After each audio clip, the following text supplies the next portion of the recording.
Good morning, Middle School East. Mr. Huggins and I are here to tell you a little bit about Veterans Day. As U.S. history teachers, we regularly learn and talk about the amazing sacrifice and commitment that our soldiers have made and continue to make for our country. Every morning that we wake up peacefully in our beds, we owe thanks to all the men and women who serve our country in the military. The reason that the United States was able to become its own country is because soldiers were willing to sacrifice their lives for principles of liberty, democracy, and equality. So here's a little history on Veterans Day.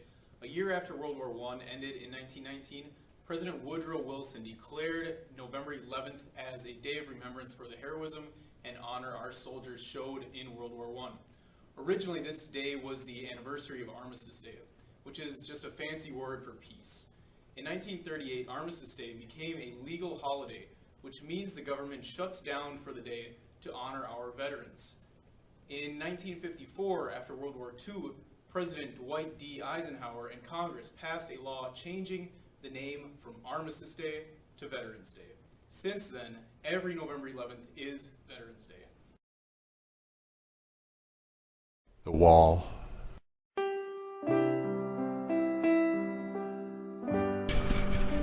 This is the wall, my grandfather's wall. On it are the names of those killed in a war long ago. Where is Grandpa's name, I ask. We have to find it, Dad says. He and I have come a long way for this, and we walk slowly, searching. The wall is black and shiny as a mirror.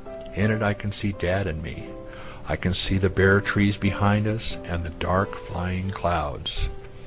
A man in a wheelchair stares at the names. He doesn't have any legs. I'm looking, and he sees me looking and smiles. Hi, son. Hi. His hat is a soft squashed green, and there are medals on it. His pants legs are folded back, and his shirt is a soldier's shirt. A woman old as my grandma is hugging a man old as my grandpa would be. They are both crying. Shh, he whispers. Shh. Flowers and other things have been laid against the wall. There are little flags, an old teddy bear, and letters weighted with stones so they won't blow away. Someone has left a rose with a droopy head. Have you found Grandpa yet, I ask. No, Dad says. There are so many names, and they are listed under the years when they were killed.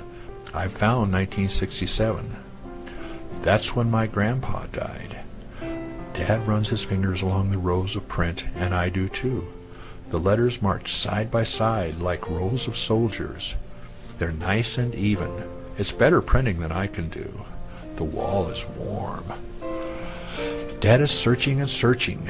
Albert A. Jensen, Charles Branoski, George Munoz, he mutters. His fingers stop moving. Here he is. My grandpa, I ask? Dad nods. Your grandpa. His voice blurs. My dad. He was just my age when he was killed. Dad's rubbing the name, rubbing and rubbing as if he wants to wipe it away. Maybe he just wants to remember the way it feels. He lifts me so I can touch it too. We brought paper.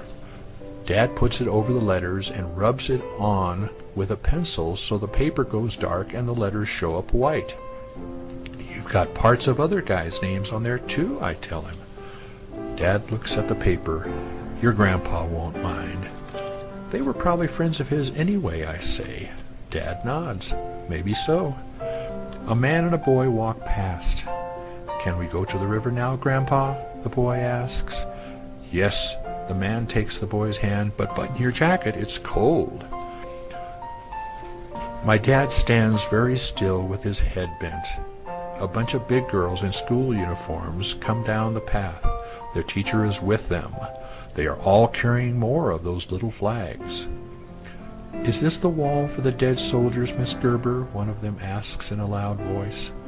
The names are the names of the dead, but the wall is for all of us, the teacher says. They make a lot of noise and ask a lot of questions, and all the time Dad just stands there with his head bowed, and I stand beside him. The girls stick their flags in the dirt in front of the wall and leave. Then it's quiet again. Dad folds the paper and that has Grandpa's name on it and puts it in his wallet. He slides out a picture of me, one of the yucky ones they took in school. Mom made me wear a tie.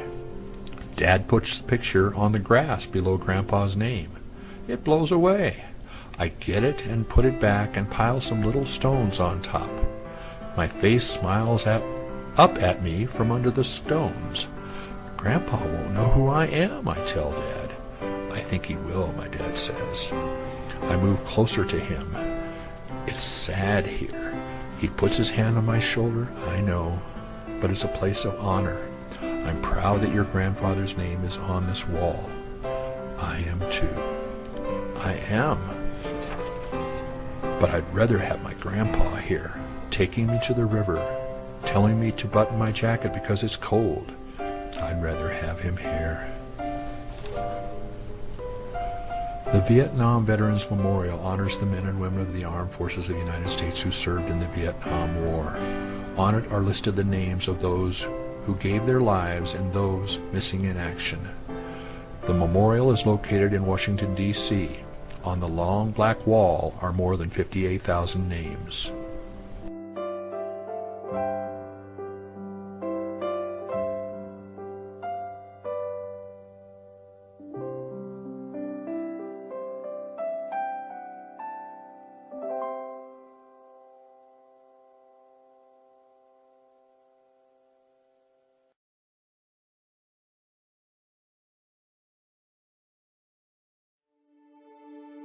In the Army. Squadron commander in the first Gulf War. In the Navy. I served for about 34 months in the Pacific during World War II. Serving in the infantry and serving in the combat. I served in Desert Storm, 18 years in the military. 5 years in the United States Navy Reserve. I served in Vietnam, almost 2 years. B-52s, 1946. I served in the United States Army. United States Air Combat zone Force. in Afghanistan. I served for 20 years. 1950. United States Coast Guard. I served in the United States Marine Corps. Second World War. I served in the U.S. Navy. I served. I served. I served. I served. I served. A veteran means you gave service to your country. May have been 2 years, it may have been 4 years, it may have been 20 years. No matter how somebody served or what time frame they served in, whether they went to war or not, they served this country. They look just like the guy on the street, and that's exactly what they are. The average person who was willing to make a sacrifice, go in the service, and do what was asked of them. When you give up X amount of years of your life just so that other people can have a better quality of life, that's what we need to remember. They're not doing it for gratitude. They're not doing it for a pat on the back. Individuals are out there volunteering because they care about this country. It's our veterans that make our nation what it is and who it is and how it is. We wouldn't have that without the people who are willing to serve.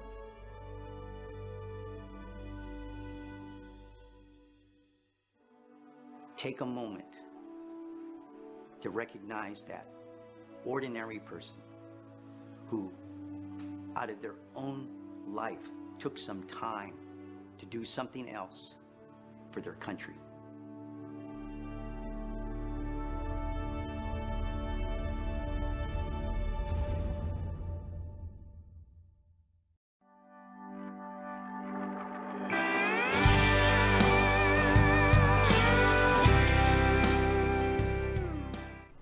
Hello, my name is Matt Livers. I'm one of the Global Studies teachers here at Middle School East.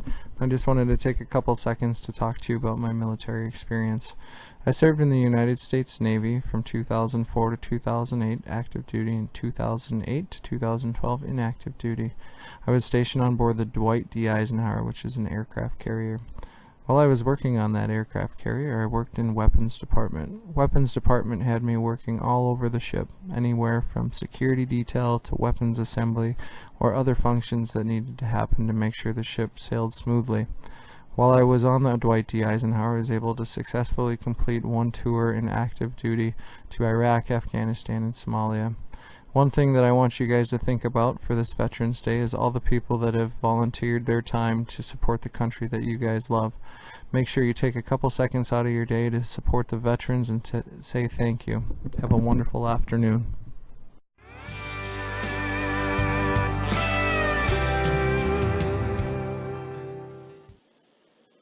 Hi, I'm Mr. Mueller. I entered the Army at the United States Military Academy at West Point, New York in July of 1977, graduating in 1981 as a brand new second lieutenant. During my time in the Army, I spent time in many places. These included Panama, Germany, Italy, Korea, and all over the United States.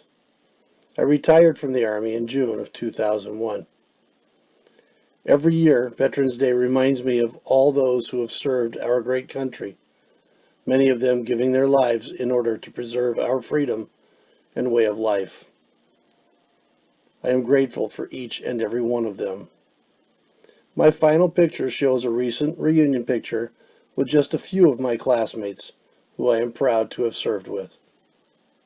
I hear people say we don't need this war. Hello, I'm Mr. Odegaard, 5th grade teacher. I enlisted in the military in 1984 and served for 22 years. I was deployed to Iraq in January 2005, where I spent the year running missions. The pictures you see are from a change of command ceremony in which we were being replaced by the next group of soldiers to carry out our mission. I would like to wish everyone a safe Veterans Day and remember those who served for our freedoms. There's some things worth fighting for. What about our freedom and this piece of ground? From Mr. Livers' very proud parents, Linda and John Livers. The attack of 9/11 occurred during Matthew's senior year in high school. He planned to attend Bemidji State that fall. At college, he became unsettled and his focus in life changed as he continued to hear the impact of this tragic event. He wanted to do something to help. He wanted to serve his country. He decided to join the Navy after completing his first year of college. While aboard the aircraft carrier, the USS Eisenhower, a ship that when fully manned would hold over 5,000 sailors, he participated in an 8-month tour of the Persian Gulf. He was responsible to oversee the making of several types of bombs that were used for land support during the tour. This involved long working hours in his tight quarters. The ordnance department was in the very bottom of the ship. It was hot and had very tight working areas. The way that you accessed the area was through manhole hatches and climbing down metal ladders. His team's focus held high expectations for production and accuracy for 8 months. When he returned home after his years of service, he was determined to become an 8th grade geography teacher to share his stories and his values as a middle school teacher. This last photo is a picture of Matthew's pride and joy, Kendall Lee, 3.5 months old, with his loyal lab, Roxy. Didn't get to keep 'em by backing down. Hi, I'm Ann Mueller. I want to talk about our life in the military. I am very proud of my husband. We had a great opportunity to see different places in the country and the world. It was an excellent experience for our boys. They say we don't realize the John, we all thank you for your service to help keep our country free. As scary as it must have been to go to an undisclosed location, knowing that your family would do nothing but worry, you answered the call when it came. Your dedication to these United States is what makes Americans proud to be called Americans. Your loving sister, Mary. Sitting at the armory, anxiously awaiting your homecoming, feeling very proud to have a brother serving, then tears of joy as I spotted you marching in, knowing God had safely brought you home. Thank you and love you, your favorite sister, Jane. John, your tour of duty was very scary for all of us. We were then, and are now, very proud of you and thank you for serving and protecting our country. We love you, son, Mom, and Dad.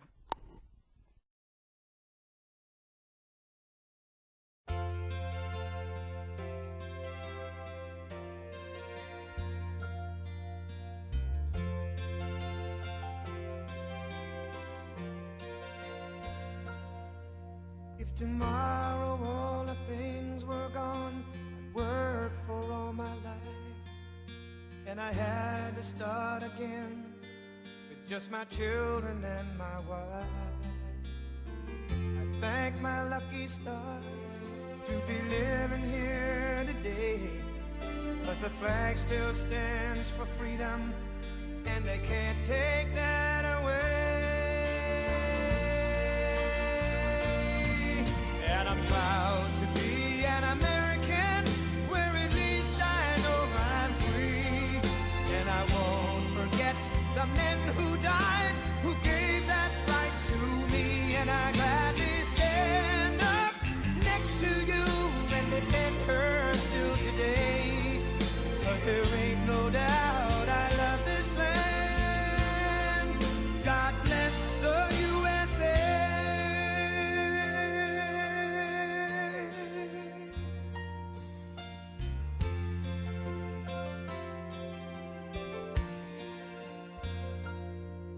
From the lakes of Minnesota to the hills of Tennessee, across the plains of Texas, from sea to shining sea, from Detroit down to Houston and New York to LA, where there's pride in every American heart, and it's time we stand and say that I'm proud to be an American, where at least I know I'm free. And I won't forget the men who died, who gave that right to me. And I gladly stand up next to you and defend her still today, 'cause there ain't no doubt I love this land. God bless the USA.